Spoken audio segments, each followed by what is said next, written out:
conato de enfrentamiento que se está dando en estos momentos, porque los elementos quieren tratar de contener a la caravana. Eso es lo que está pasando en estos momentos. Estamos transmitiendo en vivo de esta situación que se está viviendo aquí en Tapachula.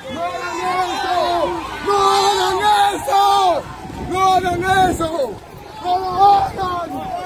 ¡No lo hagan!